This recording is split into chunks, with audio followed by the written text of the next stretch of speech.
Palamu police ने गुप्त सूचना के आधार पर मेदिनीनगर सदर थाना क्षेत्र से नेशनल हाईवे में चल रहे कार में लेवी मांगने के उद्देश्य से पहुंचे 4 अपराधी हथियार गोली के साथ फायरिंग करने के फिराक में थे। इसी क्रम में सदर थाना पुलिस ने 4 अपराधियों को गिरफ्तार कर लिया। 2 बाइक पर सवार 4 अपराधी शहजाद आलम, सोहेल कुमार, रोहित कुमार और फरहान कुरैशी को गिरफ्तार किया गया है।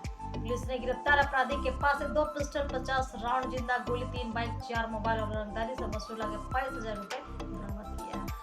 एसपी रिश्मा रमेशन के निर्देश पर एसडीपीओ मणिभूषण प्रसाद और थाना प्रभारी लाल जी ने टीम गठित कर चारों अपराधियों को गिरफ्तार किया है। बीएसओ अभियान एसपी राकेश सिंह ने प्रेस वार्ता कर मामले की जानकारी कहा कि सभी गिरफ्तार अपराधी राहुल सिंह के लिए काम करते हैं और 4 जुलाई को सिंगरा फ्लाईओवर के निर्माण कार्य को गोली चली, जिसमें एक मजदूर की गोली लगी। घटना में शहजाद आलम और सोहेल कुमार शामिल थे। वही सभी अपराधियों को गिरफ्तार कर